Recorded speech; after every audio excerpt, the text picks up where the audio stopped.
Você está gravando, apareceu para vocês? Sim, a reunião está sendo gravada. A gravação foi iniciada, isso. Tá, então já estamos gravando. Bom, primeiro de tudo, bom dia. Eu me chamo Clarissa Sommer, atuo como historiadora no Arquivo Público do Estado. Estou hoje aqui com meu colega Rodrigo Weimer, que também é historiador no Arquivo Público, para entrevistar nossa colega Aline para o projeto Documentando a Experiência da Covid-19 no Rio Grande do Sul. Esse projeto é desenvolvido no Arquivo Público e tem como objetivo registrar o cotidiano e a experiência subjetiva e profissional relacionada à pandemia e ao isolamento social e as formas como isso tem afetado a população sul-riograndense. Aline, você tem liberdade para decidir se participará ou não e pode solicitar interrupção ou desistir a qualquer momento. Você pode autorizar a divulgação da sua identidade ou solicitar que ela seja omitida. O conteúdo da entrevista será utilizado para fins de pesquisa, educação e cultura e será divulgado na internet para que você e outras pessoas tenham acesso aos resultados. Não há custos nem compensações financeiras pela participação. Caso você se sinta cansada, triste ou confusa, podemos parar a entrevista e, se for de seu desejo, retomá-la em outro momento. Se você não se sentir confortável para responder alguma pergunta, podemos passar para outra. Se for do seu interesse, você poderá definir um prazo para o início da divulgação da sua entrevista. Eu vou te fazer as perguntinhas agora de consentimento. Você está esclarecida quanto aos objetivos da pesquisa e quanto à forma como a entrevista será feita? Sim, estou esclarecida. Você concorda que a sua identidade seja revelada ou prefere que seja utilizado um pseudônimo? Concordo que a minha identidade seja revelada. Você autoriza o uso das informações prestadas nessa entrevista para fins culturais, educacionais e de pesquisa e que as mesmas sejam disponibilizadas na internet? Autorizo. Você autoriza o uso de sua imagem na divulgação do material? Autorizo. Então, agora nós vamos iniciar as perguntas do próprio roteiro. A primeira delas é: por que você se dispôs a participar dessa pesquisa? Em primeiro lugar, porque eu sou pesquisadora, então eu valorizo essa atividade sobremaneira, e porque o momento é muito especial, né, específico, enfim, e eu acho, é pela importância que eu entendo que tem um registro desse tipo para o futuro, para a gente aprender, né, acumular conhecimento a respeito de diversas áreas da vida em sociedade e aliás, individual também. Então, é por isso. Certo. Aline, você pode falar um pouco sobre sua formação, sua trajetória acadêmica e profissional? Sim, Rodrigo, eu saí da escola e fiz um pouco de direito até o 4º ano e não consegui pagar a faculdade. Aí eu parei tudo, fiz cursinho de novo e fui fazer ciências sociais, que é muito próximo de direito, na URGS, porque então eu podia estudar sem pagar, certo? E aí eu me formei, e nesse período todo eu trabalhei como vendedora no Shopping Iguatemi. Então eu trabalhei 11 anos nesse lugar. E aí quando eu me formei, eu já estava mais velha, porque afinal de contas eu tinha feito 4 anos de direito, depois toda 5 anos de ciências sociais. E eu já estava mais velha e já tinha casado e já estava tendo um filho. E aí eu fiz mestrado, e depois eu fiz, então, mestrado em Sociologia, com a área de moda, porque como eu tinha trabalhado 11 anos, era o que eu mais sabia, na verdade, né, na época, assim. E eu nunca pude só estudar, então, como eu tive que trabalhar durante o tempo inteiro, vinha a calhar o tema ser o que eu tinha vivido até então. E nunca ninguém tinha escrito sobre isso na Sociologia. É um tema que é meio discriminado, digamos assim, né? E eu fui a primeira, então, um estudo sobre isso ali na Sociologia. Depois de mim vieram outras meninas. E então fiz o mestrado em Sociologia e aí, durante esse período, eu fui convidada para atuar como pesquisadora em alguns projetos, entre eles a própria avaliação do Bolsa Família na época. E aí acabei me aproximando de um pesquisador e gostando do tema do monitoramento e avaliação de políticas públicas. E aí enveredei completamente, né? Porque na verdade é isso, assim, que eu fui movida pela sociologia achando que eu podia ajudar a sociedade de alguma forma. Então, e aí acabei encontrando no estudo das políticas públicas, na análise de políticas públicas, esse meio. Na época que eu fiz, não existia o curso de políticas públicas na URGS. Existia pouquíssimo conhecimento aqui no Brasil sobre políticas públicas em si, e monitoramento e avaliação menos ainda.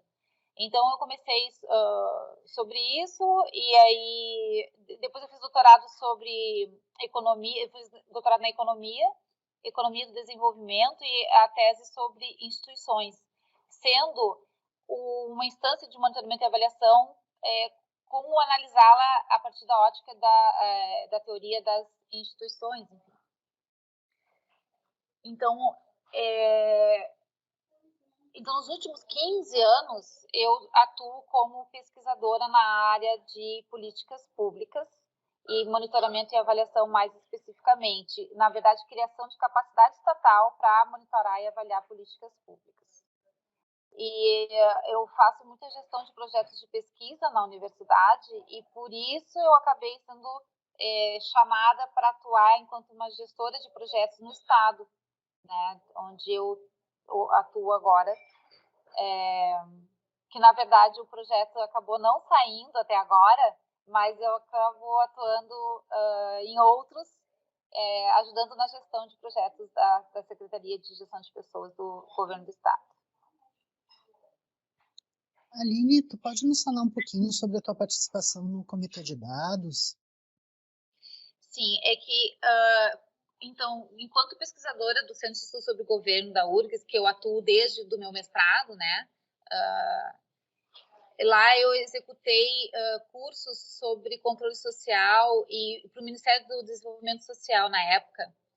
Então, controle social e muito o Bolsa Família, né? Como é que eu tenho um trabalho publicado sobre Bolsa Família, como é que ele acontece, e por essa expertise me chamaram para ajudar no Comitê de Dados na área de combate à fome e à pobreza, tá? Porque ele é dividido em várias áreas, né? Tem a área da educação, a área da saúde e então a área da assistência social, digamos assim. E foi muito bacana, e eles desenvolvem estudos para ajudar na priorização, por exemplo, desde a entrega de cesta básica, de recursos do governo federal, como é que tu prioriza os públicos, né, ou os municípios, enfim. Mas aquilo me deu bastante angústia, porque às vezes a gente estuda e propõe, enfim, estuda muito e propõe coisas que o governo acaba não adotando. Então, não vai, digamos, pelas evidências científicas, ou não vai pelo, né, embora eu seja da área e eu entenda o peso que a política tenha nas políticas públicas, é um pouco, enquanto cidadã, né, é um pouco frustrante, porque a fome não espera, né? A fome não espera, então a gente quer agir muito rápido. E aí isso foi muito no começo, foi lá em março de 2020, de abril de 2020, quando a gente não sabia muito bem. Quer dizer, eu tinha uma ideia, eu conseguia entender que aquilo até o final do ano, eu achei que no final de 2020 nós íamos estar bem, mas que ia então durar todo o nosso inverno, digamos assim, né? Que ia demorar para passar, não ia ser assim, porque quando a gente parou, quando Porto Alegre parou, que teve lockdown, que as escolas pararam em 18 de março, se eu não me engano, de 2020, a gente achou que ia ser por 2 semanas. Muitas pessoas, a maioria das pessoas achavam que ia ser por 2 semanas, né? Mas a gente sabia aqui que não ia ser isso, né? A gente estava vendo no mundo inteiro que não ia ser assim. Então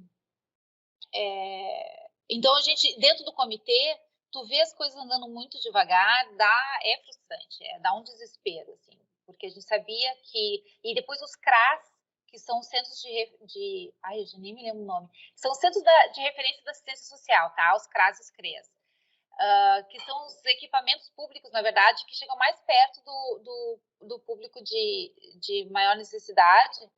Eles fecharam. E a gente não tinha informação, eles fecharam, eles não tinham orientação do governo federal, porque eles são parte da rede do Sistema Único de Assistência Social, não tinha uma orientação do governo federal de justamente manter plantão, manter as pessoas próximas, cuidar das pessoas. E isso, para mim, foi muito, muito crítico, né? Porque pelo conhecimento que eu tinha, assim, sabendo que as pessoas era o momento que elas mais precisavam.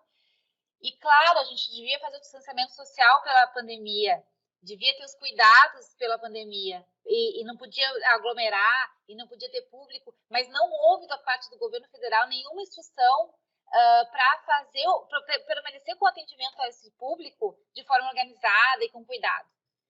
Então foram questões assim que se deram muito no começo da pandemia.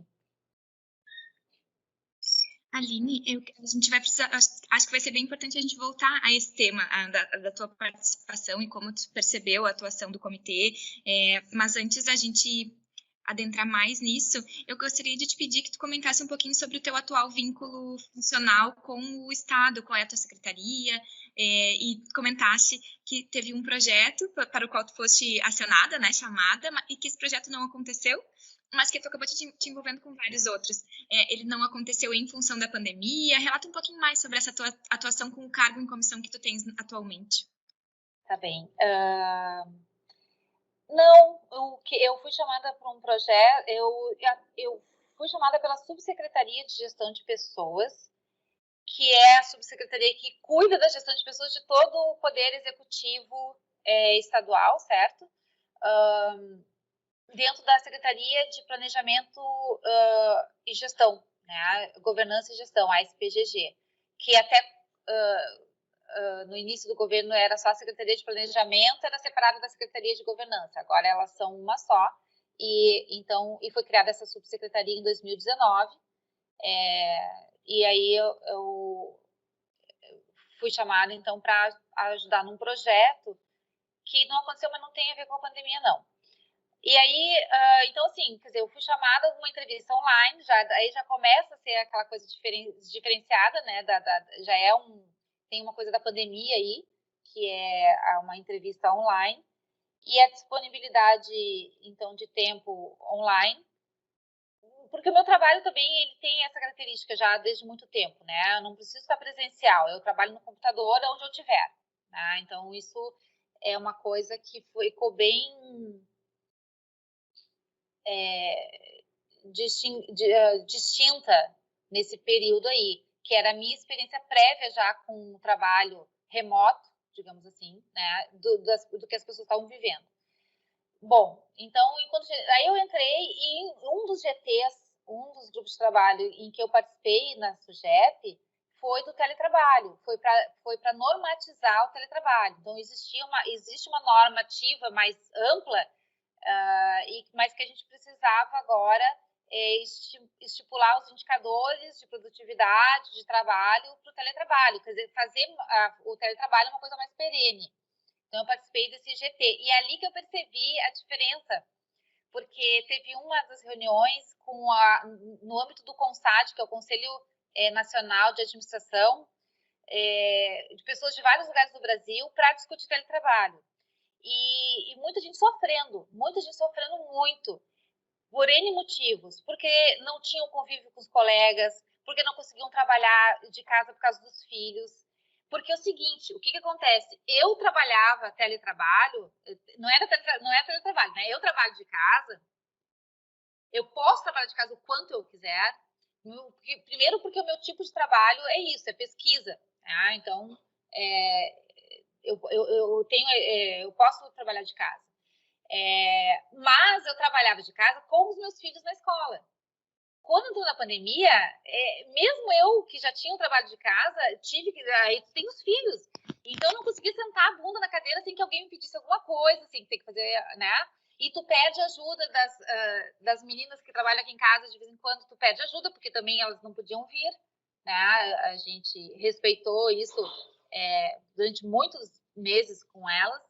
E então tu pede essa ajuda, e o teu marido também está no mesmo barco, ele também está lidando com desafios na parte dele. Meu marido é professor universitário.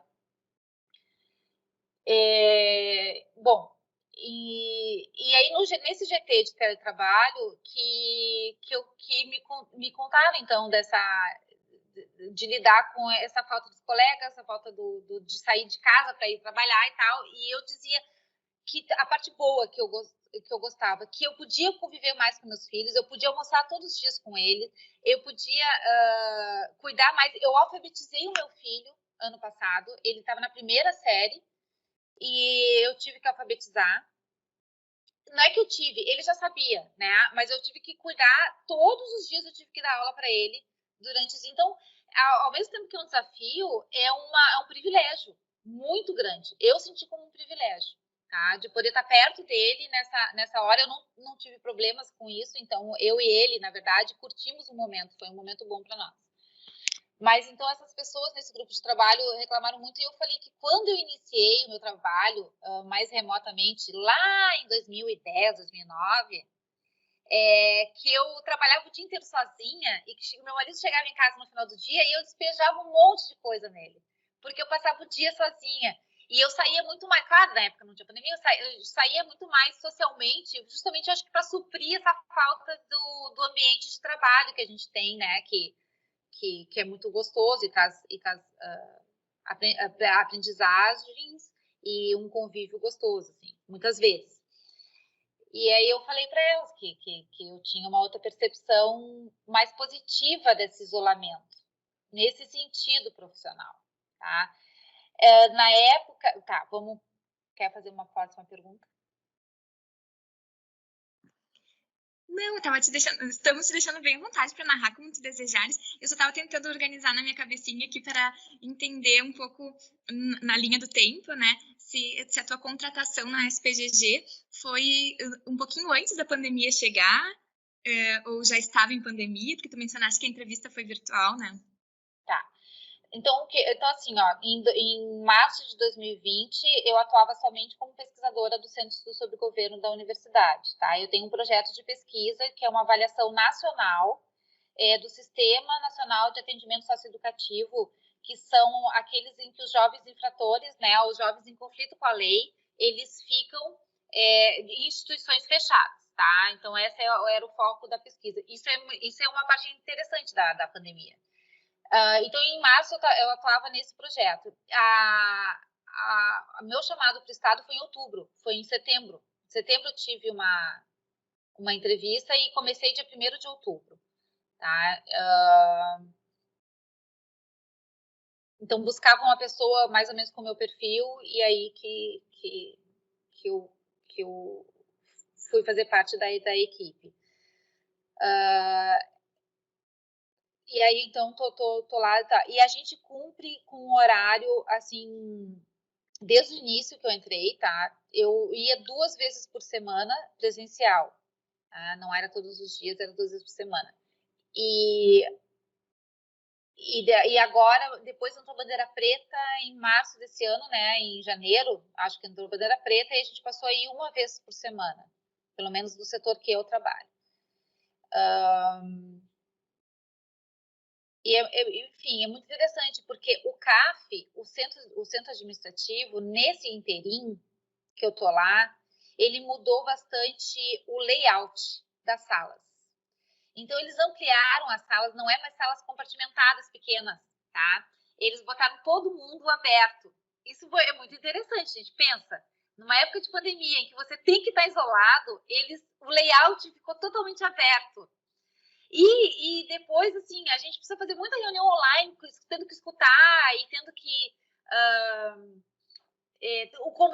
nem todos os computadores têm câmera e coisa, então eu levo meu notebook para trabalhar lá quando eu vou, porque para garantir a câmera e tal, quer dizer... E um ambiente aberto, a videoconferência funciona quando não tem ninguém, né? Porque no dia que encher aquilo, a gente não consegue mais. Então, porque a ideia do CAF era esses ambientes mais abertos e que se você precisa fazer reuniões fechadas e tal, você suba num outro andar que tem espaços para isso. O problema é que hoje a gente vive o dia inteiro em reunião online. Então, E é assim, não é porque eu tô lá presencial, eu continuo trabalhando online no computador, né? Eu tô só lá para cumprir com uma escala, para ter gente lá, porque tem gente que bate na porta, sempre tem algum público. Embora o meu local não seja de atendimento ao público, sempre tem alguém que vai presencialmente procurar. Então a gente faz essa escala, enfim. Mas, então, a partir de outubro é que eu atuo lá desta forma, tá? Presencialmente, uma vez por semana, duas no máximo. Agora, mais recentemente, eles contam o andar que você vai subir, porque tem um número limitado de pessoas por andar. A questão do teletrabalho, da normativa, ainda não saiu, mas está para sair, né? Tanto os parâmetros de produtividade, os indicadores para produtividade estão sendo definidos, quanto um sistema informatizado para te fazer esse controle, né? Porque o nosso sistema, obviamente, não está preparado para esse tipo. Eles adaptaram. Então, você tem que subir com um relatório para um sistema de ponto, tá? Então, porque o ponto fica registrado quando você entra, enfim, né? E quando você está trabalhando de casa, você tem que subir um relatório que sua chefe vai analisar e aprovar. Então, hoje o teletrabalho é desse jeito e quer se fazer uma coisa um pouquinho mais refinada, tá? de indicadores, enfim. Então, é uma discussão que tá aí, eu acho que já faz mais de um ano. Que coincidiu, né? É uma discussão que vinha já em ebulição ali e a pandemia fez com que se acelerasse mais ainda a discussão, eu acredito. Isso aí. E assim, desculpa, mas como eu sempre trabalhei muito e a gente...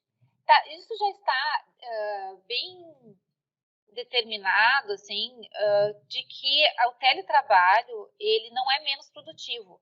Aliás, ao contrário, os estudos têm demonstrado que ele é até mais produtivo. As pessoas trabalham mais tempo, ficam à disposição mais tempo do seu trabalho, né? Então, os estudos têm demonstrado isso. Mas quando você fala de órgão público, parece que é um pouco complicado, porque no seguinte sentido, tá? Eu posso trabalhar de noite, certo? Posso trabalhar final de semana. Mas não é... Eu entendo que eu posso, tá? Mas se, por exemplo, um repórter vê um funcionário passando com cachorro às 2 da tarde em dia de semana, um funcionário público, isso não vai pegar bem, né? Então, pode, como é que tem um meme, né? Pode, mas não é bom, né? Então, já, de alguma forma, toda a sociedade teria que mudar nesse sentido, né? E como é que faz o controle? É que eu não consigo enxergar um problema. Eu acho assim, ó, o servidor, ele entrega ou não entrega. Esse é o controle. A pessoa, a chefe, sabe. Né? Mas, enfim, é uma discussão. Não vou discutir com vocês isso, mas é uma discussão bem rica, assim. A próxima pergunta do nosso roteiro, né? Depois eu acho que a gente pode voltar um pouquinho mais na questão da assistência social, mas a próxima pergunta seria: quando e em que circunstâncias você teve contato com as primeiras notícias sobre a propagação do coronavírus? E como que foi a tua percepção na época? Tá, eu tenho como hábito ler os noticiários internacionais todas as noites, antes de dormir. Então, eu estava acompanhando já desde dezembro, lá desde o dia em seguida, que, na verdade, o que deu aquela notícia contra o médico que fez o alerta, né, da China. Né? Ele fez um alerta e foi punido. Mas, enfim, e lá em janeiro já de 2020 já tinha, e o que a gente não sabia era o quanto ele podia se espalhar, que isso ia determinar a pandemia ou a epidemia, né? Eu acompanhei muito tudo, assim, a gente acompanhou o lockdown de 3 meses que o Wuhan fez. A China, eu já estive na China e você sabe lá que é impossível ficar sozinho, impossível ter um momento de solidão. Então, o que eles fizeram foi absolutamente incrível. Eles conseguirem... teve 4 mil mortes. Um país de 1 bilhão e, sei lá, 1,5 bilhão. Então foi absolutamente incrível o que eles fizeram. Claro que o sucesso que eles tiveram com o lockdown muito se deve à cultura lá local e como é o governo, enfim, né, uma série de questões. Mas o fato é que foi teve muito sucesso se você medir pelo número de mortes, tá? Caiu a Clarissa? Não, tá ali.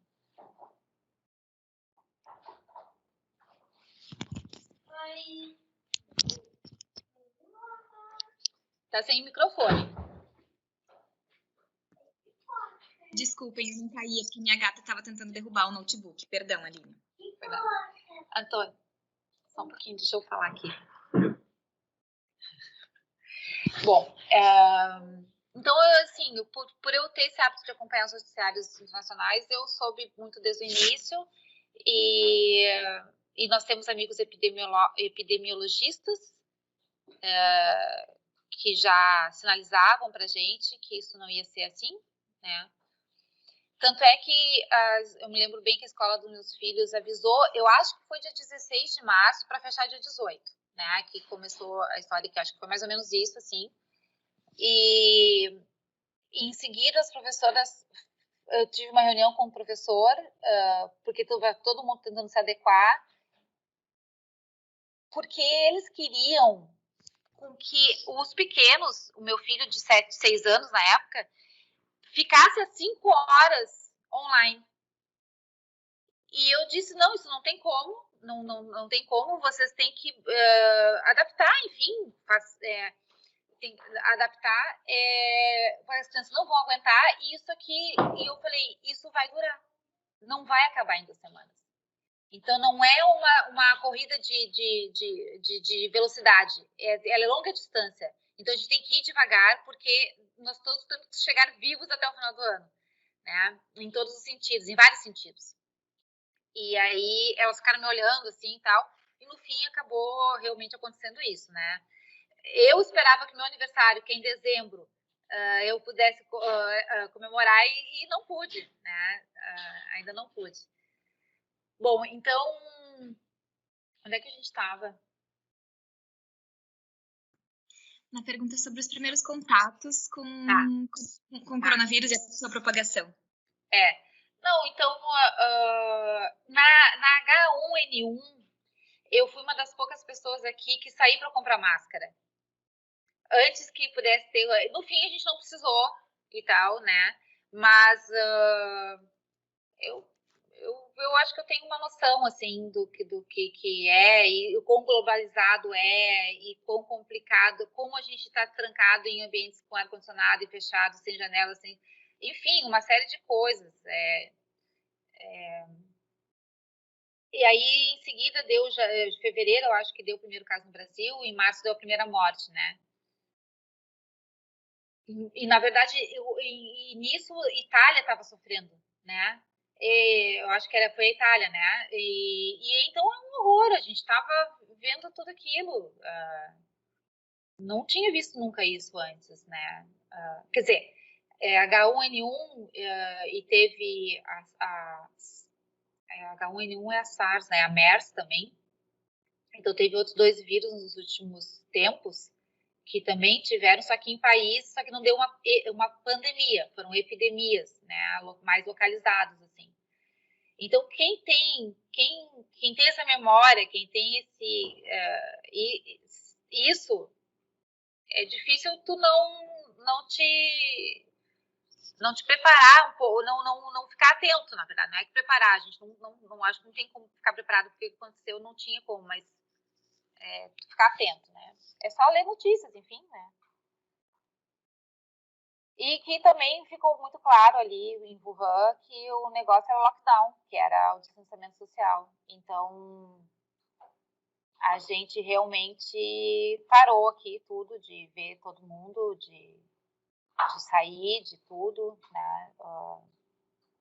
Não tivemos problema com a questão da escola, no sentido de que muitas mães no grupo de WhatsApp, sempre tem, né? Reclamando e tal, porque na época, que acontece? O que eu falei, as crianças não aguentam 5 horas, as crianças pequenas, na frente do computador. Mas as escolas, por outro lado, precisavam mostrar trabalho. Como é que elas iam entregar 1h30 de aula e cobrar o valor que estavam cobrando? Então, tinha essa questão, assim. Meu filho, eu tenho 2 filhos, um de 14 e um de 7.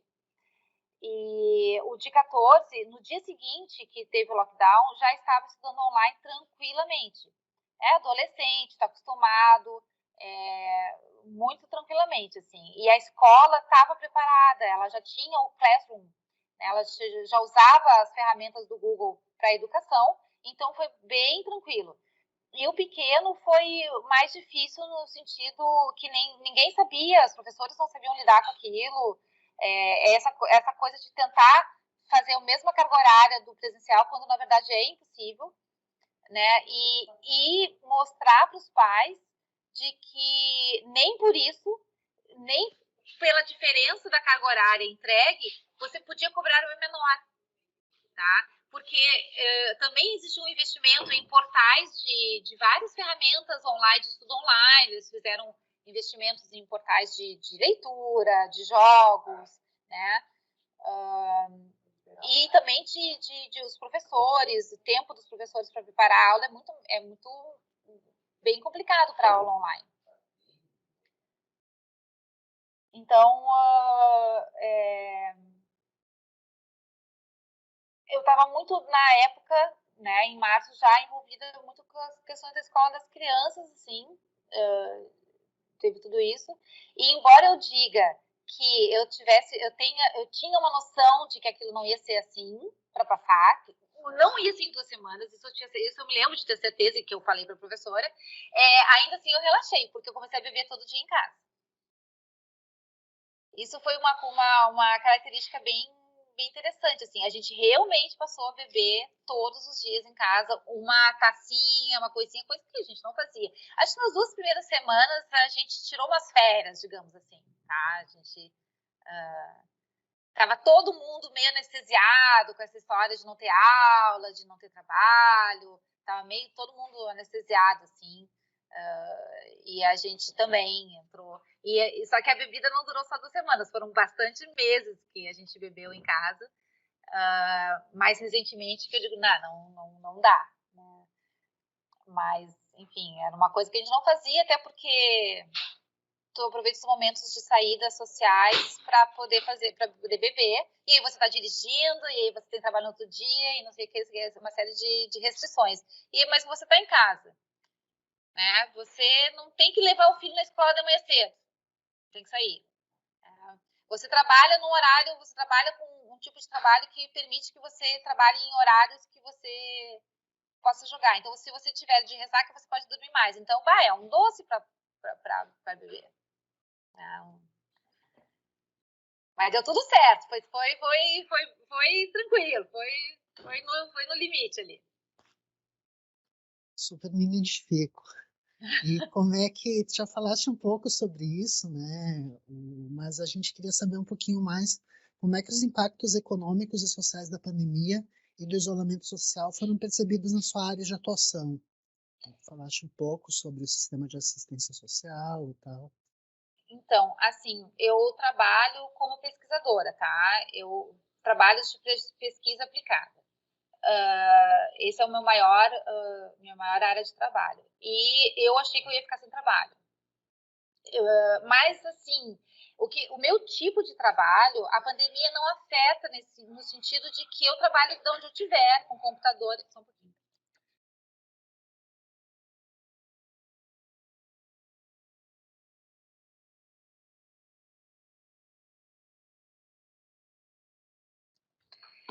Tá, então eu trabalho então numa área que o trabalho remoto já estava eu já usava, já fazia isso, tá? Nesse sentido, não era um problema a pandemia. Mas eu achei que eu ia ter problemas de conseguir projetos de pesquisa, porque ninguém estava pensando em outras coisas a não ser a pandemia. Eu realmente fiquei com muito medo. No fim, no fim, aconteceu o contrário, tá? O meu projeto de pesquisa, ele foi renovado por mais um tempo e eu consegui outros.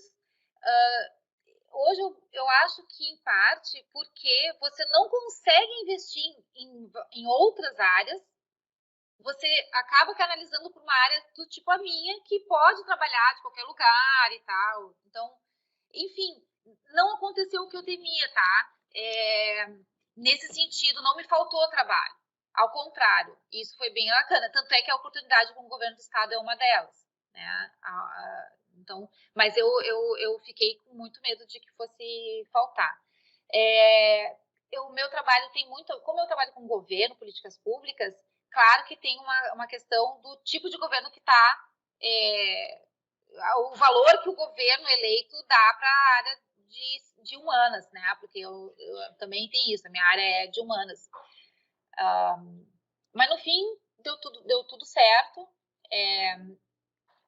Mas assim, então, em relação ao acesso ao trabalho, não me faltou. Mas o meu trabalho foi modificado. Por quê?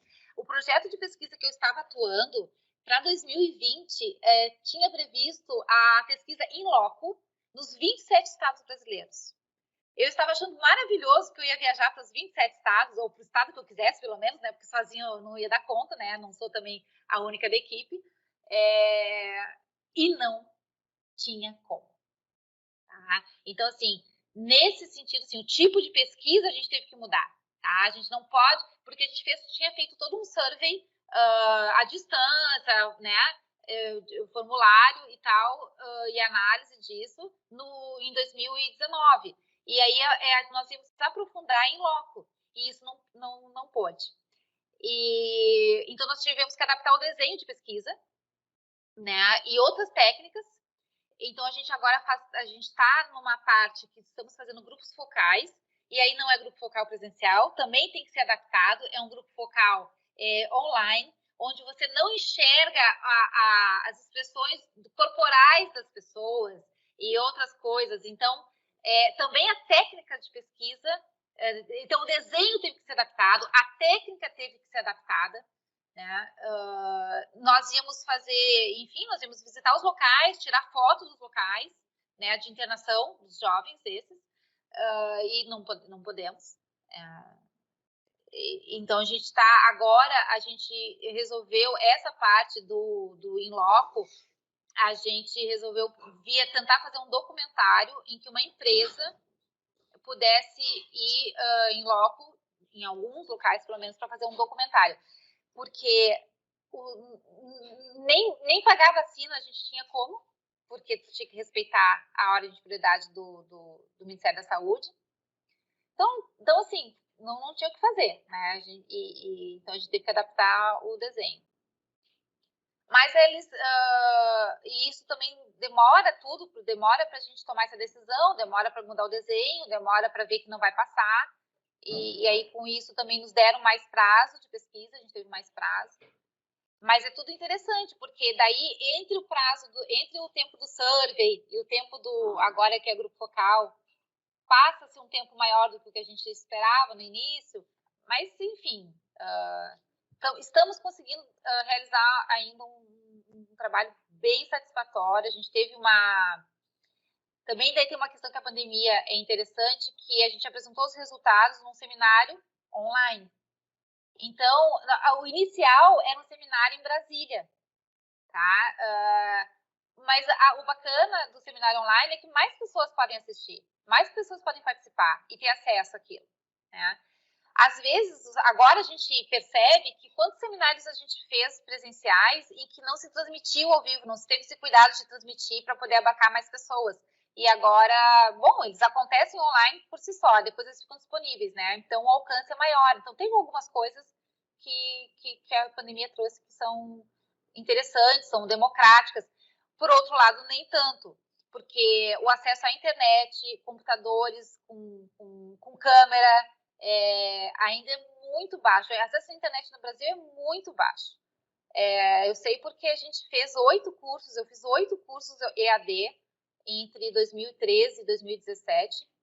Eu formei mais de 24 mil pessoas E a diferença de acesso à internet é discrepante no Brasil, tanto de regiões quanto no rural para o urbano, né? E então tem essa questão que esse é um ponto em que eu achava que os governos deveriam ter investido já desde o início lá da pandemia, que era no acesso à internet.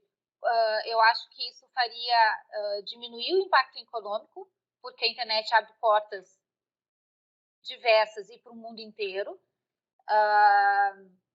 Então, assim, enquanto o governo pensa muito na questão da distribuição de renda, eu achava que políticas mais perenes, assim, mais pró-ativas poderiam ter sido implementadas. Uma delas é ampliar o acesso à internet, né, de banda larga, para que as pessoas pudessem ter maiores oportunidades, e eu digo oportunidade de trabalho mesmo, e de acesso à informação, né, de acesso à informação, enfim, porque a gente vê que fica muito informação muito dentro dos grupos de WhatsApp. Isso é um perigo. Então, enfim, aí isso já é a minha opinião pessoal de políticas públicas, né? De abordagem de políticas públicas nessa época de pandemia. Achei que foi muito assistencialismo e pouca política pública ativa, proativa, de desenvolvimento social e econômico. A próxima pergunta do roteiro, eu acredito que tu já abordou em diversos aspectos e a gente pode talvez adaptar um pouquinho. A pergunta era de que maneiras a tua atuação como servidora ou trabalhadora pública foi modificada nesse contexto. E eu aproveitaria então para perguntar um pouquinho sobre como foi a tua inserção no comitê de dados, porque tu foste contratada para uma outra função, né? E aproveitando a tua trajetória, tu também foste chamada a compor o comitê de dados. Então, se quiser contar um pouquinho sobre como isso aconteceu.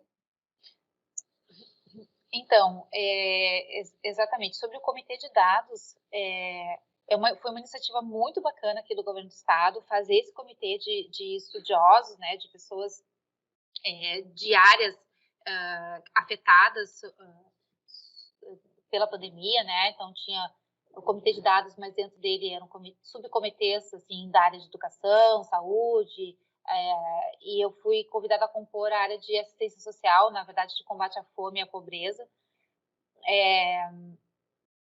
por eu conhecer bastante do programa Bolsa Família, que eu já fiz uma publicação a respeito, e eu ter trabalhado muito próximo do Ministério do Desenvolvimento Social, hoje o Ministério da Cidadania, eu conhecer como funciona o sistema único da assistência social, o SUAS, né? Então, fui convidada a compor esse time aí de especialistas que produziu esse tempo inteiro, até hoje ele está ativo, muitos estudos que para subsidiar o governo na distribuição de renda, de cestas básicas, onde identificar onde há os públicos mais vulneráveis, onde, por exemplo, idosos, quilombolas, indígenas, né, para que eles tenham a prioridade já determinada por lei, enfim, na Constituição. Então, é uma iniciativa muito importante, mas ela se demonstrou em alguns momentos que não é suficiente, né? Que o âmbito da política, por exemplo, quando caiu o sistema de bandeiras, né, no Estado, porque simplesmente os políticos locais não têm suas outras prioridades, né? Colocavam outras que não as evidências científicas, digamos assim, não na frente. Então o comitê ele segue extremamente importante, mas tem esse limitador que é a política, né? Mas e a política, eu não estou aqui fazendo longe de mim fazer uma crítica, porque eu acho que ela é de extrema importância, né? Para o bem ou para o mal, para o bem e para o mal, né? Mas, enfim, então teve esse evento da queda do sistema de bandeiras, e o que eu pessoalmente, na verdade, é que isso não pode ir. Eu não sei se eu posso falar assim, criticar tão abertamente, né? mais assim, vamos ver.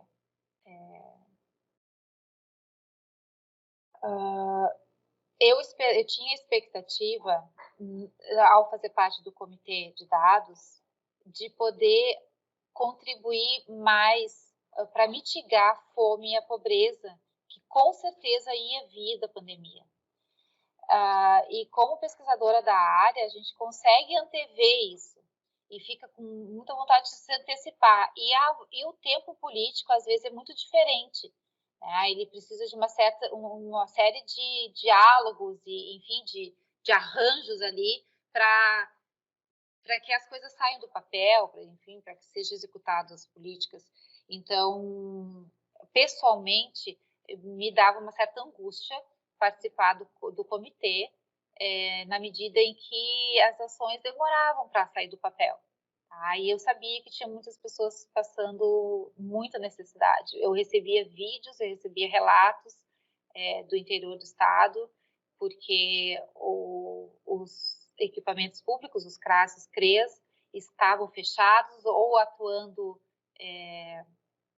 de forma limitada, o atendimento ao público deles, que era o público que mais ia sofrer, com certeza, na pandemia. Então, isso me dava muita angústia, né? A vontade de agir rápido, mais rápido do que enfim, foi possível. Deu, Clarissa? Senão eu vou me bananar mais. Tá ótimo, Aline. Fica bem à vontade. E também considera o elemento do prazo, se tu desejares, né? Se tu quiseres relatar coisas que tu acha que não seriam interessantes de vir a público esse ano, nesse governo, ou alguma coisa nesse sentido, tu pode depois estipular um prazo, mas fica bem à vontade. Eu não sei se tu consegue, mas eu lembro de uma das entrevistas que nós fizemos com a colega servidora, a Daiane, que era desse GT, né, que coordenou o GT, e eu fiquei o tempo todo durante a fala dela bastante emocionada, porque é uma área que me toca bastante, e ao mesmo tempo tentando pensar exemplos, assim, de algum estudo que vocês fizeram e que gerou um produto que poderia apontar para determinada ação. E daí eu sinto que há esse delay, né, entre a proposta da ação e a ação em si. Tu recorda de alguma coisa que tenha te marcado, de alguma ação específica que tu acha que poderia ter acontecido e que infelizmente não foi adiante? Não, o trabalho da Dai é absolutamente incrível. Incrível não só dela, tem... enfim, olha, aquelas pessoas se doaram de corpo e alma para o trabalho ali naquele comitê. Os professores mobilizaram seus alunos. Foi, assim, é incrível. E ela é incrível também.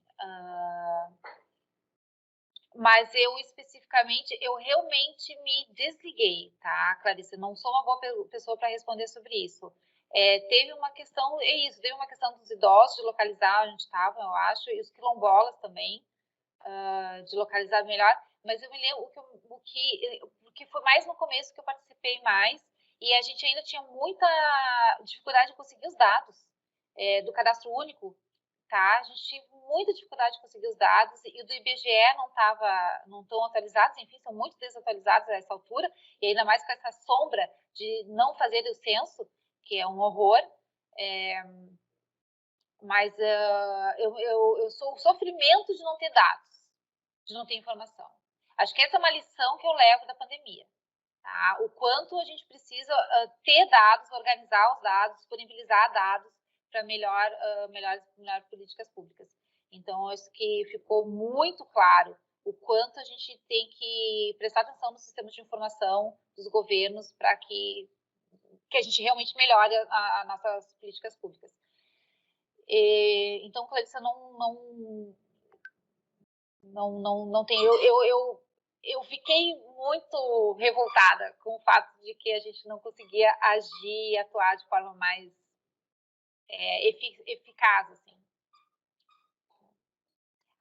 Na verdade, assim, acho que eu sei que mais gente, assim, entrou no comitê achando que a gente ia poder fazer, sabe? Poder faz isso, e ia ser feito. Eu acho que um pouco isso, sabe? Tá, estão me convidando para participar do comitê, então significa que isso que eu disser vai ser feito, tá? Mas daí não é assim. Então acho que um pouco foi isso, assim. Sim, eu entendo que talvez esse tenha sido um dos elementos que fizeram com que tu se afastasse do cotidiano do comitê. Obrigada pela... Me lembro da alegria da Daiane quando eles conseguiram os dados do cadastro único, que foi uma coisa super comemorada. Foi. Às 6, eu acho que tu já respondeste um pouco, né, sobre mudanças na rotina pessoal e familiar a partir do início da pandemia. Não sei se tu queres acrescentar alguma coisa sobre isso. Não, acho que isso, Rodrigo, eu falei bastante. Acho que teve a questão da escola foi muito marcante, tá? E aqui na minha casa, então, bem diferente entre meu filho adolescente e meu filho que estava iniciando o primeiro ano escolar, imagina, tá? Teve a questão da bebida, tá? De liberar geral, assim. Eu nem bebia tanto, mas daí tu passou a beber. Era uma anestesia, a gente estava anestesiado. Eu senti como se a gente estava anestesiado. E eu tinha meu lado pesquisador, assim, que sabia que aquilo ia durar, e o outro lado que, não, 3 meses no máximo, sabe? Então, mas eu acho que em rotina mais foi isso. A escola foi bem marcante, e todas as questões que vieram com ela e que continuam com ela. Tem um grupo dos pais pela democracia, pais e mães pela democracia, que entrou com pedido para não voltar às aulas e tal. Então, toda a questão que eu acompanho e participo. E tem gente que não entende, né? E não entendia o risco para os professores. No próprio trabalho aqui, né? O meu prédio tinha 4 porteiros. As pessoas... Não é uma atividade essencial, e eles não deixaram de vir em nenhum tempo, nenhum minuto. As pessoas estão muito acostumadas, mal acostumadas, com um nível de serviço, às vezes, difícil de encontrar no exterior. Assim. Então, isso... Tanto é que pegaram Covid.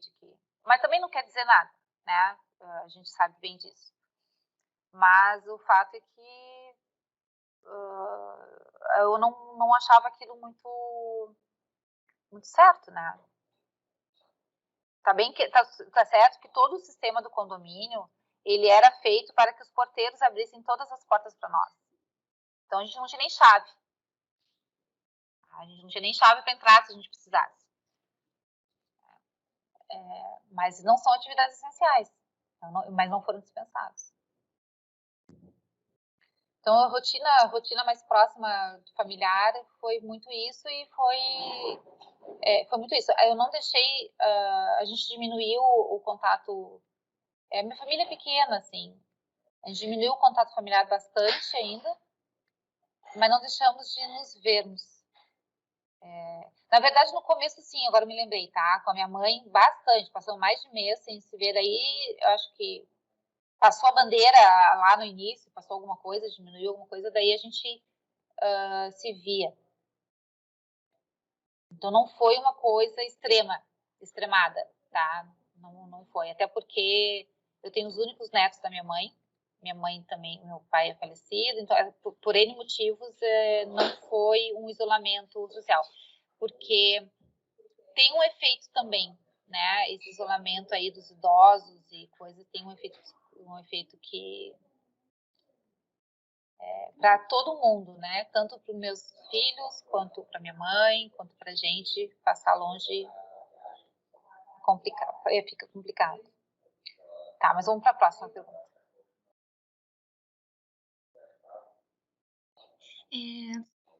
No teu questionário de inscrição, no teu formulário de inscrição, tu mencionaste que houve casos de contaminação por Covid próximos a ti, né? A gente queria que tu falasse um pouquinho sobre essa experiência pessoal ou familiar de contágio.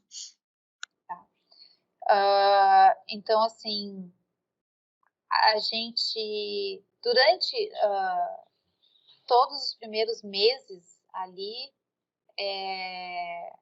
de pandemia, a gente ficou bastante isolado da família, mas a minha mãe é professora atuante ainda, ela tem 73 anos, mas aliás, ela é uma ótima pessoa para ser entrevistada. Ela segue dando aula, ela já é aposentada, ela vai se aposentar pela segunda vez, ela tem mais de 50 anos de magistério. E tu imagina uma pessoa agora ter que lidar com a aula online, né? E Então, meu irmão ia na casa dela ajudar ela, tá? E aí, eu acho que houve o dia das... Como é que foi? Não, enfim. Então, ele ia na casa dela ajudar ela. Bom, acontece que meu irmão mora do lado dos sogros e o sogro não se cuidava. E o sogro pegou, aí a sogra pegou, aí a minha cunhada pegou, meu irmão pegou e passou para minha mãe. E daí, quando ele teve os primeiros sintomas, não foram nada muito grave, né? Nisso, assim, então o sogro começou a ter sintomas, e aí, mas eles demoraram para testar, e quando eles testaram, meu irmão já tinha sintomas, e aí em seguida testou, e daí também deu positivo, e o sogro acabou indo para o hospital, e eu acho que no dia que eles levaram o sogro do meu irmão para o hospital, a minha mãe começou a ter sintomas. E foi muito rápido. Foi 5 dias, eu acho. E ela estava no hospital, e ela entrou no hospital no dia do aniversário dela, dia 21 de agosto do ano passado. No primeiro dia ela tinha aquele oxigênio assim no nariz, depois no segundo dia já tinha, acho que era um oxigênio que era um outro lugar que entrava, não, aí era máscara, e no terceiro dia ela me ligaram dizendo que ela tinha sido, vai ser entubada, eu acho que ela falou, a médica falou vai ser entubada ou foi entubada, e eu disse assim, mas ela já foi, dá tempo de eu falar com ela? Né? Eu queria falar com ela antes de ir, e a médica disse, não, ela já foi. Aí é uma merda, porque também ela já não conseguia falar com a gente no celular, né? Na câmera. Eles tinham essa questão das enfermeiras e os médicos estimularem o contato com a família via o celular. Muito, muito bacana, foi muito interessante. Mas ela não conseguia mais falar, ela não conseguia falar, por causa que a doença não deixava. Enfim, daí o meu irmão ainda se recuperando em casa, o meu outro irmão não mora aqui, e eu tive que dar notícia para eles. Então foi um momento bem difícil. E aí, daí a gente aciona todo mundo, os médicos, amigos enfermeiros, enfim. As enfermeiras, a gente mandava recado no celular e elas botavam no ouvido da minha mãe para ouvir. E isso é muito legal, muito legal. E a gente fica, então, eles têm uma série de indicadores, de parâmetros para ver a saúde do paciente, né? A questão da embolia, né? Agora eu já nem me lembro, mas trombose dava muito, né? Então eles monitoram a questão da trombose e a saturação do oxigênio. Nisso, sim, nisso eu já tinha comprado um oxímetro aqui também, meu irmão já tinha comprado oxímetro, mas não tem uma série de parâmetros que a gente sempre perguntava para o médico como é que ia, como é que não ia, tá? A minha mãe ficou mais de uma semana, acho que entubada, acho que uns 10 dias no total, e ficou uns 20 dias no hospital. E a médica mesmo diz, eu tirei, puxei a tua mãe, ela estava indo e eu puxei ela pelo pé, assim, porque foi muito grave. Naquela altura, dava para perceber que a questão da intubação, embora acho que é 25% das pessoas, eu tinha todos os dados na cabeça na época, todos. Mas era assim, acho que era 25% das pessoas morriam, uma coisa assim, não me lembro mais. Ou 25% do total era entubado, já não me lembro. Mas o fato é que, àquela altura, eu já tinha percebido que a questão da intubação, em parte, ela servia como... Era o tratamento da doença. A doença, ela ia até ali. Pelo menos era isso que eu me dizia a mim mesma. Que era parte do tratamento que ela ia sair daquilo ali, né? Eu acho que só assim para poder encarar, porque você tem notícias apenas uma vez ao dia, não fala com a pessoa, não vê a pessoa, não pode ir até lá, não pode nem ver o médico. Porque o meu irmão que morava aqui tinha sido contaminado, ok, mas eu não tinha. Então, eu mesma não podia mesmo, né?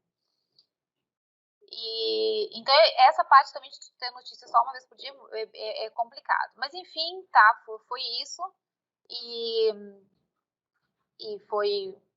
depois ela sai, então, do tubo, ainda fica lá se recuperando um pouco. E aí ela vem para minha casa e se recupera, passa ainda acho que mais de mês aqui em casa, se recuperando, fazendo fisioterapia aqui. Aí a fisioterapeuta que nós chamamos disse que era a primeira paciente Covid dela e que a partir da minha mãe ela passa a ter outros pacientes. Então, para a própria fisioterapeuta é um aprendizado, né? É bacana, sim.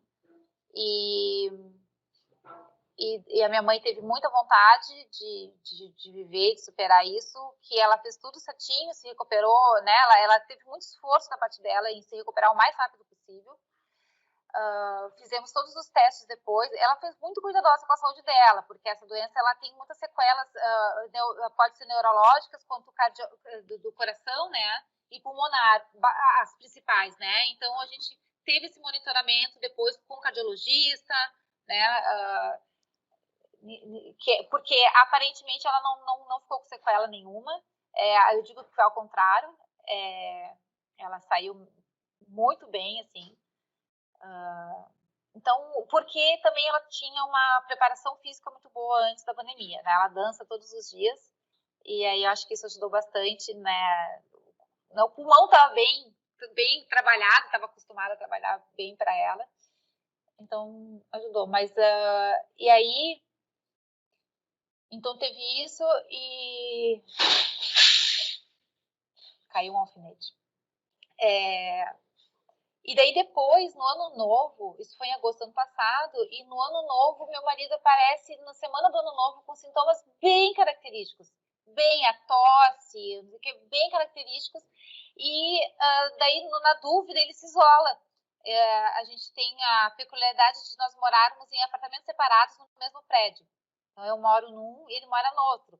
Então ele conseguiu se isolar, né? Ele se isolou e testou, né? Porque você também não pode sair testando no primeiro dia, tem que dar 5 dias, 4 dias, 5 dias, não é assim, então tem que esperar. Nisso ele ficou isolado, mas ele fez 2, o de farmácia e o de laboratório. O de farmácia, quando saiu negativo, ele saiu imediatamente, saiu negativo. E aí, foi no dia do ano novo que saiu negativo. Ah, tá, saiu negativo. Então ele passou o ano novo conosco, jantou, beijei, dei um beijinho de ano novo nele. E daí, no outro dia, saio de laboratório dando positivo. Mas eu não peguei, no fim. Daí, assim, naquele período, tu até sente todas as dores, né? Porque tu jura que tu pegou. Tu sente tudo. Mas, no fim, assim, eu realmente, a gente falou, se eu peguei, eu tava sintomática, né? Nem meus filhos, nem eu e tal.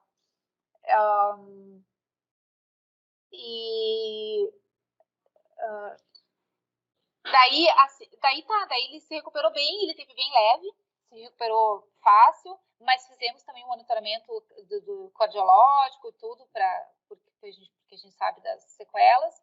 E eu recentemente fiz o teste, quando começou a vir essa variante, começou a bandeira preta, mais recentemente teve uma bandeira preta, eu fiz o teste para saber se eu tinha alguma imunidade, e eu não tinha, então eu não tive realmente contato com a doença. Eu não sei exatamente por que eu fiz o teste, eu acho que eu tinha expectativa de saber o quanto eu estava tinha alguma imunidade, né? Porque essa variante, ela é muito mais grave. Mas no fim, então, eu já me vacinei a primeira dose, né? Por ser da educação, na verdade, por ter 25, falta muito ainda, né? Mas por ser da educação superior, consegui um pouquinho antes, eu e meu marido, enfim. Então agora a gente já tem com esse passo dado. Minha mãe já está agora imunizada totalmente, até o meus irmãos também. Então a gente já se encontra com muito. Aí todo domingo agora a gente se encontra, então tem um pouco mais de. Então, em relação a casos próximos, foi isso. Foi a vivência com a minha mãe, que foi bem grave, muito difícil. e que a gente fica extremamente grato aos profissionais de saúde, a todos. A médica foi fantástica. A gente testou, quando ela estava no hospital, faz terapia alternativa com, plasma de cavalo. Sabe? Assim. A gente só não fez a cloroquina, porque a minha mãe é bióloga, a gente tem uma coisa assim, tipo, não tem evidência, gente, não tem porquê, entendeu? E igual não é do protocolo dos hospitais, não era protocolo. Então a gente vai aprendendo também uma coisa, não era do protocolo, pelo menos do hospital que ela ficou, só se a gente pedisse, ou o médico, enfim, fizesse. Então é isso, eu acho. E como é que você avalia? Você já falou um pouco o atendimento de saúde que ela recebeu, mas também se foi pelo SUS, se foi por um plano privado, como é que foi? Tá. Não, ela tem o IP, né? Ela tem o Instituto de Previdência do Estado, então ela foi no Ernesto Donelis, que é o hospital, então tem um convênio, tá? Não foi SUS. O que aconteceu foi que a gente acha que ela foi no hospital, acho que 2 vezes antes de ser internada, tá? E aí não internaram ela antes. Talvez se ela tivesse já recebido algum tipo de atenção maior, mas isso a gente nunca vai saber. E também é o seguinte, tá no hospital, tem mais carga viral lá, não sabe, né? Mas não importa, tá?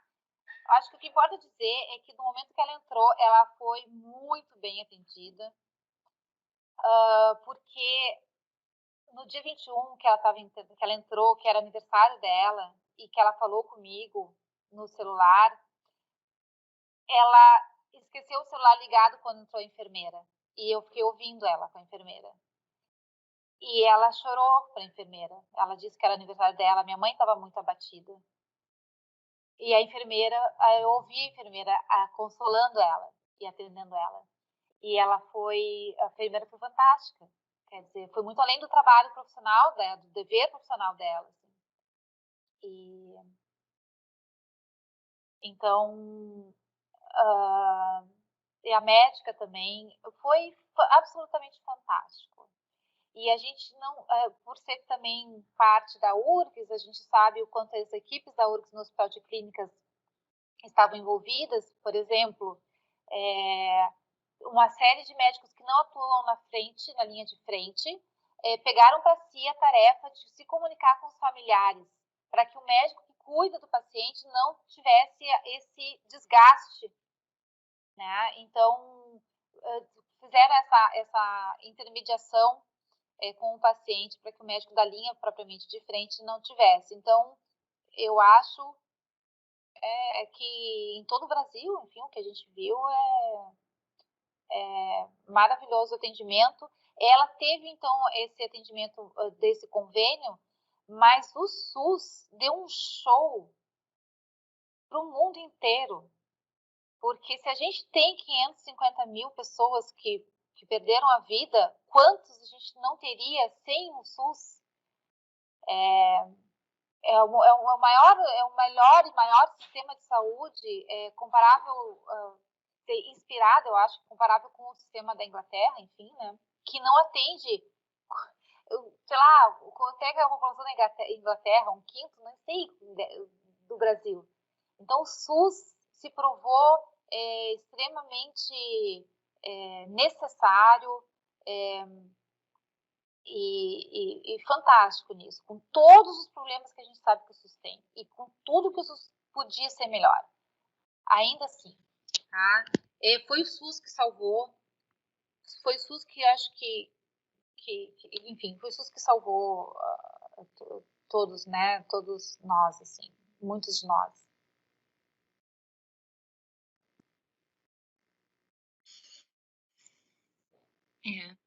É delicado, né, a gente voltar a todas essas... A próxima pergunta tem a ver com a adesão ao isolamento social. Tu já explicaste que vocês aderiram sem que fosse extremo, né? Sem perder o contato com a família nuclear. Mas se tu quiser comentar algo mais a respeito de como o isolamento impactou as relações familiares e de amizade Acho que sobre os amigos, as redes de amizades, a gente ainda não comentou muito. Sim. Não, foi interessante, assim, que a gente fez no começo todo, do ano passado, acho que praticamente inteiro. No final do ano, eu me lembro, acho que eu fiz um piquenique no parque com minhas amigas. Então, a gente escolhe um ambiente aberto, né? Sentar separado, com máscara e tal, e eu fiz. Porque eu sempre achei que manter isso era muito importante para a saúde mental. Tanto o exercício físico, que a gente manteve, quanto as relações de amizade. E eu me lembro de fazer muito happy hour, online mesmo, né? Então, a gente fez.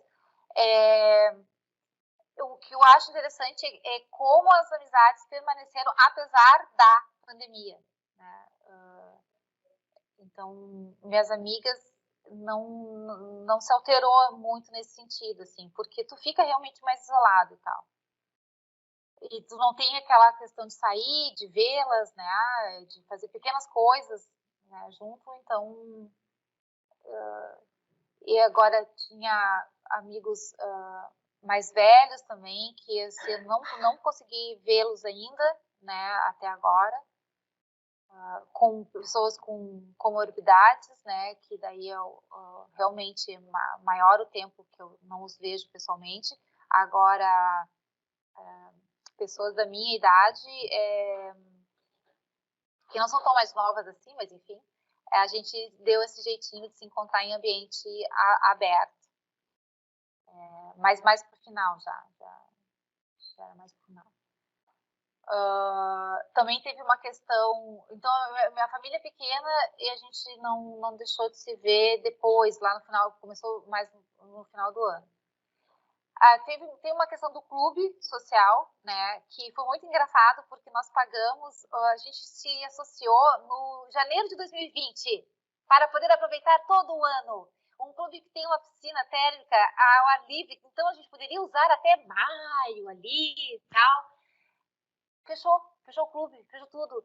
Inclusive, meu filho eu tinha pago a aula de natação para ele lá sabe, começou março do ano passado, de 2020, eu saí com ele, peguei um ônibus para ensinar ele como é que pegava o ônibus, para descer lá no clube, para poder atravessar a rua, para ele poder num lugar que é um pouquinho mais profissional, a natação e tal. E aí teve 2 semanas de aula e fechou tudo. E a gente passou pagando o clube o resto do ano. Na verdade, não, a gente tinha pago tudo antecipado. A gente pagou tudo antecipado em janeiro, sem poder usar.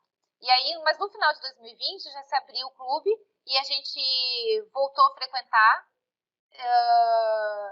Ele estava relativamente vazio.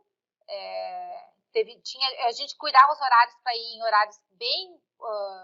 final de semana, então, tu evita, né? Vai em dia de semana, vai em horários outros, assim. Achei bem razoável de ir, com máscara de distanciamento, ficava só eu e as crianças, ou com meu marido. E então a gente conseguiu frequentar durante o verão alguma coisa de clube, na piscina, na verdade, né? Porque é muito quente aqui, enfim, né? Tem que ter. Na praia nós não fomos esse verão, porque consideramos que não tinha a menor condição de ir para as praias aqui gaúchas, por causa da aglomeração. Então não passamos perto de praia. E justamente período de ano novo, período de carnaval, que as pessoas correm para a praia para fazer festa e ir na praia do mar, a gente fugiu. Aí sim que a gente não ia.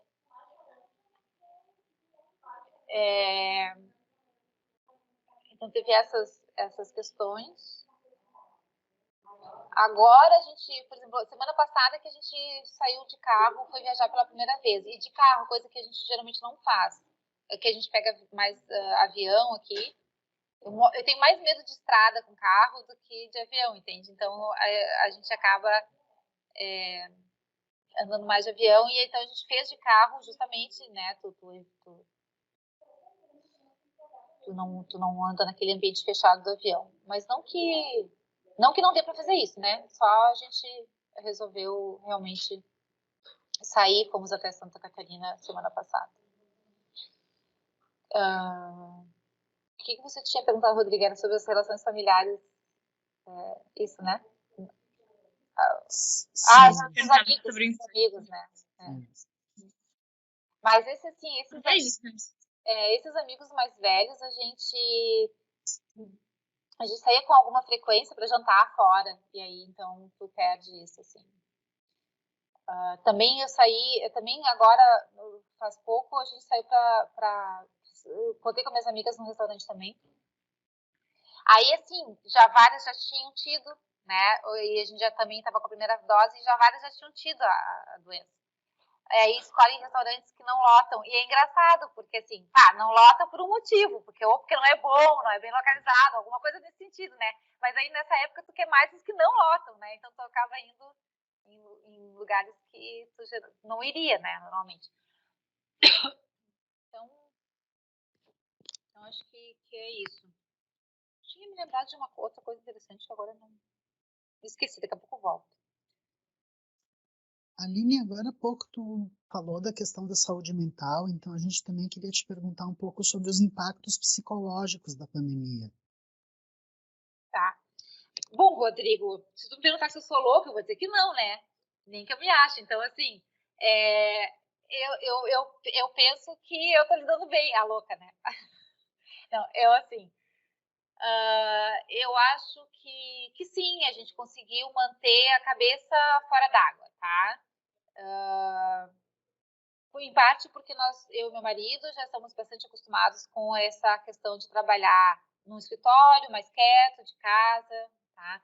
Agora, quer ver uma coisa interessante? Na pesquisa, eu tenho bolsistas que eu nunca vi ao vivo. Nunca vi ao vivo, gente, porque eu estou acostumada a trabalhar geralmente a gente está acostumado a trabalhar com as mesmas pessoas, tá? Então, tu tem já uma equipe que tu lida. Tem gente que eu nunca vi ao vivo. Porque, enfim, tá, mas a questão da saúde mental, então, eu tive acompanhamento com a minha psiquiatra, tá?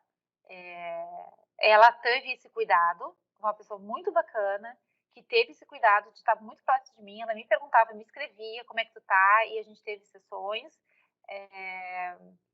várias. E os meus filhos, o mais velho, tinha uma questão de ele estar ambientado com online, com a vida online, com os amigos, né? Eles às vezes estão sentados lado a lado presencialmente, mas estão se falando pelo WhatsApp. Tem essa coisa dessa idade. Mas agora, mais recentemente, ele quer sair mais, ele quer ir festa e diz que ele diz que precisa arrumar uma namorada. Tá, então né, despertou mais, né? Foi o período da vida dele em que ele entrou na pandemia mais tranquilo, mas agora ele já está numa idade que já passou um ano e meio, né, gente? Então, e nessa época, época da vida, uma das épocas da vida em que mais a gente muda, tanto de cérebro quanto de corpo, né? A adolescência e quando a gente é bebê.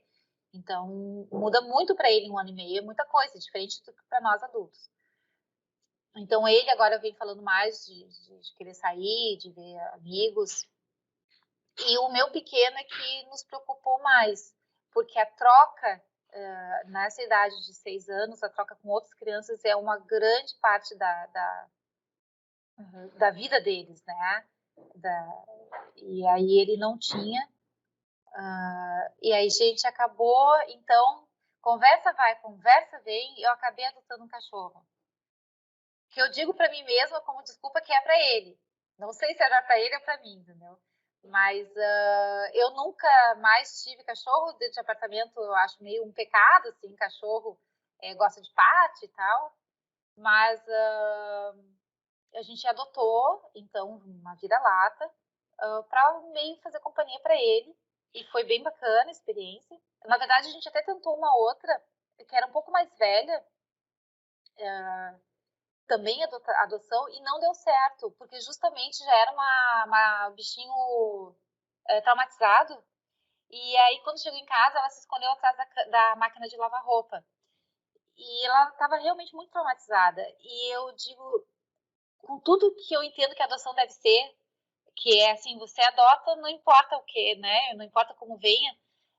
Nós estávamos traumatizados e não queria mais alguém para ter que cuidar, entende? A gente queria uma alegria, então a gente acabou devolvendo o bichinho e pegando mais bebê, mais novinho, mais cheio de energia, para trazer uma energia para casa, para movimentar a casa, justamente para, enfim, para mudar, porque mais um para cuidar não era exatamente o que a gente tinha em mente quando a gente adotou. Então agora a gente está com a Pipoca, e está sendo uma experiência bacana. Um cachorro faz com que a gente saia de casa para levar para passear, pegar um sol, isso também é legal.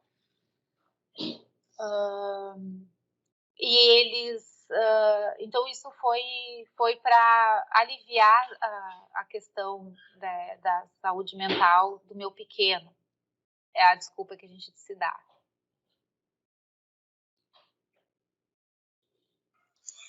Nós estamos já nos encaminhando mais para o fim das perguntas, né? Tu já contou que foi vacinada com a primeira dose e a pergunta agora seria a respeito da tua expectativa em relação à vacinação, individual e coletivamente falando. Então, gente, de novo, né, para qualquer pessoa que trabalhe com pesquisa, com pesquisa, enfim, é bem claro, né, os benefícios que a vacina traz. A questão de então, bom, eu não conheço, no meu meio, eu não conheço pessoas que não queiram se vacinar, né? E todos nós nos vacinamos, e sem essa de gourmetização de vacina, pelo amor de Deus, né? Não faz o menor sentido. Então, é o que a gente vê os cientistas falando.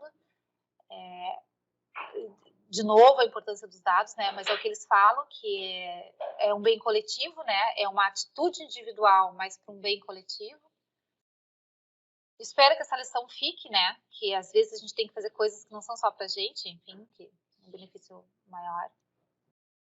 Mas daí tem toda a questão da investigação em relação à omissão, né, do governo federal na compra de vacinas, que a gente vem acompanhando e que eu temo que vire mais uma perseguição na questão da corrupção, quando na verdade, na minha opinião, é uma questão de omissão mesmo e de crime contra a vida. Tá? Eu acho que são coisas muito diferentes, tá? Eu não gostaria que a CPI virasse, mas enfim, eles devem ter a agenda deles, né? Não sei como é que isso vai acabar. Mas eu acho que tinha que ficar muito claro que o que aconteceu foi uma omissão e um crime contra a vida, porque foi uma atitude deliberada de não comprar a vacina, e com isso, quantas vidas, já tem uma estimativa, né, já falam aí, quantas vidas teriam sido poupadas nisso aí. Então, não é tem a questão da corrupção, mas para mim, o que devia ser destacado aí é a questão do crime mesmo contra a vida. É muito claro o papel do governo federal, do presidente da República, enquanto líder da nação e eleito, bem eleito, né? Teve o impacto que ele teve, enfim, nisso tudo, e a CPI traz isso, mas um líder, ele é feito, ele deveria prezar pelo bem dos seus eleitores, enfim, da comunidade, da sociedade. E não foi o que a gente viu aqui no Brasil, e foi criticado mundo afora, como eu disse, eu acompanho, né, todas as noites. Ele está na manchete, ontem eu estava no BBC, então tem sobre ele. Enfim, gente. Clarissa, eu acho que a 12 e a 13 já foram respondidas de certa forma. Quem sabe a gente junta elas e vê o que a Aline tem para acrescentar. Pode ser? Isso, pode ser. Uhum. A 12... Vai perguntando, Rodrigo, que eu vou conectar meu carregador aqui. Eu não vou cair, tá? Só vou fechar um segundinho a câmera. Tá. Posso ir fazendo a pergunta? Sim, eu tô ouvindo vocês. Ah, a 12ª é um pouco o que você está falando. como é que você avalia a atuação das autoridades em relação à pandemia? Pensando em município, estado e governo federal. E a 13ª, que também já falaste um pouco, como servidora pública, como é que você consegue acompanhar as decisões sobre o sistema de distanciamento controlado? Tu viu bem de perto, né, através do comitê de dados. Como é que tu avalia essas transformações? Então, se tu tem alguma coisa a acrescentar em relação ao que tu já disseste sobre isso. Bom, em relação ao município, na época era o Marquesan, certo? E acho que ele agiu em relação à pandemia. Eu não sou uma eleitora dele, tá? Mas a justiça já feita. Eu acho que em relação à pandemia ele agiu bem, tá? Ele fechou a cidade bem no início lá. Ele deu prioridade, então, à vida, tá? Na minha opinião. Depois, agora o Melo, a gente sabe desde antes, a agenda dele era outra, né? E assim foi comprovado. Então, ele abriu tudo assim que ele pôde, né? O máximo que deu algum boom mas em seguida a gente já tem a vacinação. Tá? Em relação ao Estado, ao governo do Estado, eu achei fantástico que ele fez esse comitê de dados então exatamente isso, criar um comitê de mitigação da crise, né, que foi feito em diversas áreas. Então achei uma iniciativa muito boa. O sistema de bandeiras também, mas a gente viu com o passar do tempo que ficou insustentável junto aos governos às gestões locais, né? Esse sistema, até que foi deixado de lado. E agora, mais recentemente, eu parei de acompanhar, tá? Acho que desde que largou o sistema de bandeiras, eu acabei parando de acompanhar. Porque também, assim, ó, a gente foi consumido por notícias sobre Covid durante, digamos, sei lá, 12 meses ou um pouco menos, todos os dias, só isso. Então, teve um momento em que eu decidi. Acho que quando a gente começou a ver também que comprou vacina, mesmo quando não tinha vacina, mas já estava assim, o Butantan, a gente tinha, né, a Fiocruz, enfim. Daí começou a pensar em outras coisas, né? Começou a olhar para outras coisas. E muito assim, o que esse país vai demorar para se recuperar disso? Especialmente da parte econômica e social econômica, de toda a demolição das instituições que aconteceram durante esse período, do governo federal, que vem antes da pandemia, tá? Então para mim tem um problema aí no governo federal desde antes, e que eu acho que vai ter impacto nos próximos 10 anos, tá? Para a gente conseguir chegar no nível que a gente estava em 2015, por exemplo, 2014, nós vamos demorar 10 anos para frente. Essa é a avaliação que eu faço. Então, sinceramente, a questão de, por exemplo, morar fora, morar no exterior, passa pela cabeça, porque a gente entende que vai demorar muito para o país voltar à situação que estava 10 anos atrás. Em diversas áreas, né?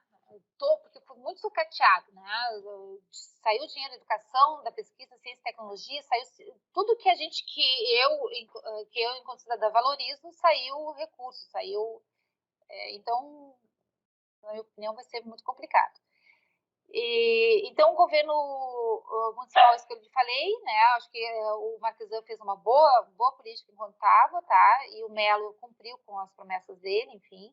Ele teve que voltar atrás, acho que uma época ali, mas depois a vacina. O governo do estado, achei também que teve uma atuação bem importante e positiva, tá? Relevante, positiva, de combate à pandemia. E o governo federal foi um escândalo absoluto, tá? De descoordenação, de falta de informação, não só de falta de informação, de desinformação.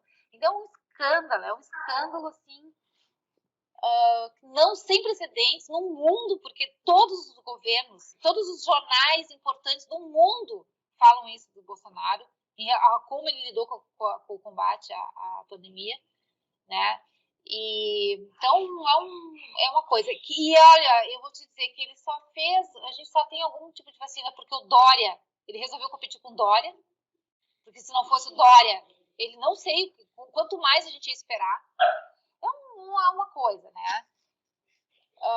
Então, o Dória, que eu acho um político, né, assim, de um nível bem abaixo, assim, ele consegue ser... Eu consigo falar bem dele, entende? Porque o presidente é o que é. Então, nossos valores ficaram todos distorcidos nessa época, assim. Mas então, assim, tá? O municipal foi positivo, a época do coisa, o estadual também, o federal foi um escândalo absoluto. Também acho que um ponto para chamar que o governador ele recebeu pessoas do norte, né, que estavam sem oxigênio, e na época tinha uma variante lá em cima, e aí tinha muita gente que criticou ele por trazer, e aquilo eu achei uma ação muito bacana da parte dele. Eu acho que a gente não tem que olhar para isso, tem que atender, tem que ajudar, tem que ajudar, eu acho que foi o que ele fez, assim. Mas acho que faltou da parte de desenvolvimento econômico, de apoio no desenvolvimento, na área da economia, porque não é só manter aberta a todo custo, não era só isso, na minha opinião, tá? Eu acho que tinha alternativas, como, por exemplo, em Wuhan, teve, tá? Eles organizaram os produtores locais em redes e na internet para poder continuar vendendo seus produtos. Tá? Então, gente que não estava fora do comércio eletrônico. E aí eles organizaram. Então, coisas nesse sentido que podiam ter sido feitas para mitigar, tá? É isso. Aline, para nos conectarmos um pouquinho, eu te conto que eu tenho um menino de 4 anos e cada vez que eu vejo uma mãe em home office com o seu pequeno, meu coração fica quentinho. E eu imagino que o teu tempo útil aí de gravação já esteja acabando, né? Eles nos dão um determinado tempo. Depois eles vão nos cobrando a presença. Não, o teu ainda é menor, cobra mais. O meu já é bem mais independente, tá? Bem melhor. O Antônio vai fazer 8 E a pipoca vai fazer um. Oi, Antônio, como a pipoca é linda! Ele não tá escutando porque eu tô no... Ah, tá de fone, claro, verdade. Eu super querendo interagir com as crianças. A nossa última... Oi! Tá me ouvindo, Antônio? Não. Tirou o fone? Sim. Sua cachorrinha é muito linda. Ela tem um problema mental de pandemia, a cachorra. Ela tá apanhando todo o meu... Não, isso foi interessante, porque, assim, também eu tive maior interação, no caso, tá, específico com a Fundação de Apoio da Universidade, porque, enfim, tudo mudou um pouco, né? E aí eu acabei tendo que fazer muitas reuniões com um menino que cuida do meu projeto de pesquisa lá na Fundação, e eu fazia online. Bom, ele virou o melhor amigo do Antônio, esse pequeno que vocês viram agora. Então, eles chamam pelo nome, mandam recado, eles falam no WhatsApp. Então, tem umas coisas, assim, que... Essa coisa de online, assim, de reuniões em casa, de trabalho, trouxeram. Tem uma professora que trabalha comigo que achava muito ruim que cada um tinha só a casa por trás, né? Ela queria um filtro, ela queria que eu fizesse um filtro para o nosso projeto e tal. E eu falei, olha, você quer saber? Eu acho gostoso, assim, porque traz uma humanidade, assim, eu acho gostoso de ver que nós somos... vivemos em lugares diferentes, enfim, né? Não sei, eu não me importo com isso. Eu acho bacana que as pessoas estejam em casa, assim. Esses dias eu fui fazer uma divulgação de um curso que a gente está fazendo... e aí então eu estava vendo muito do público, né, várias, era muitas, 140 pessoas, uma coisa assim, e tinha uma mãe amamentando. E eu achei aquilo, assim, bacana, quer dizer, ela me pareceu que estava satisfeita, porque tem isso também, né? Tem gente que eventualmente preferia não estar envolvendo o trabalho com vida pessoal, mas ela me parecia satisfeita e eu mencionei isso quando eu estava falando. E ela abriu o microfone e falou que é isso mesmo, mulher faz várias coisas ao mesmo tempo, aquela coisa assim. Então, tem coisas bacanas, assim. Claro, eu tenho uma outra pessoa que trabalha comigo que o filho vive incomodando, vive chamando a atenção dela. O filho quer a atenção dela, tá? Então, acho que isso... não dá para generalizar, é complicado.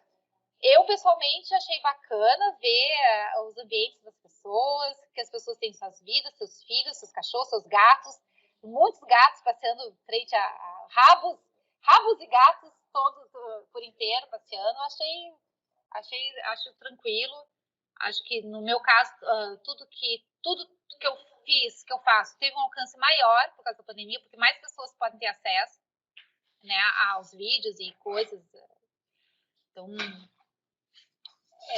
enfim, é isso. Assim. A nossa última pergunta era se havia algo mais que tu gostaria de relatar e que nós não tivéssemos te perguntado. Pois é, durante a nossa conversa me passou pela cabeça que eu esqueci de relatar e agora eu não me lembro o que é. Eu acho que a pandemia, o Rodrigo, eu devo reformular minha resposta, acho que a pandemia sim teve um efeito. Não me lembro agora, assim. Mas, tá, vou mencionar o seguinte também. Por que eu falo do meu condomínio? Porque eu já antes da pandemia eu me envolvia com condomínio. E durante a pandemia eu acabei virando síndica. Porque eu quis. Porque eu quero fazer uma reforma. Então, por isso que eu mencionei a questão dos porteiros, porque é uma coisa que me toca, assim. E a reforma também é algo que a gente vem falando desde 2019 e 2020 sai a pandemia. E aí tu não vai botar uma equipe para fazer reforma, né? E aí também tem uma questão assim de tu revisar hidras para evitar vazamentos e o sistema de gás para também evitar vazamento é perigoso, tá? Mas aí como é que tu vai trazer gente de fora para entrar na casa das pessoas? Então eu tive que parar a revisão das hidras.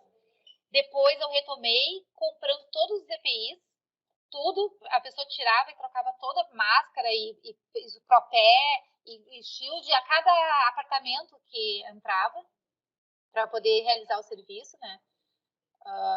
E super teve gente que pediu para não fazer e eu super entendi, porque óbvio eram até pessoas mais idosas. Então teve isso também durante a pandemia. Olha, quando eu me lembrar, eu te escrevo, Clarissa. Daí você vê se você quer ouvir, eu te mando um áudio. Nós temos também o formulário online, né? Que se desejar, é possível depois preencher também e deixar registrado por escrito. Às vezes tem alguns elementos até mais subjetivos que a gente prefere expressar por escrito, né? Então, a gente posso depois te reforçar por e-mail. Tá bom. E vamos pedir também a foto. Daí tu escolhe uma bem bonita para acompanhar a divulgação. Tá bom, gente. Obrigada, viu? E é sempre uma terapia, né? E parabéns pelo trabalho. A gente que agradece pela tua disponibilidade. Na medida do possível, ao longo do ano, a gente vai fazer a descrição das entrevistas e disponibilizar. E assim que isso for feito, a gente te envia também, compartilha. Tá bom. Muito obrigada. Obrigada, gente. Aline. Foi maravilhosa a entrevista. Gostei muito. Queridos, bom dia de trabalho para vocês. Boa semana, bom resto de semana. Obrigado. Um abraço. Até breve. Até. Abraço. Tchau.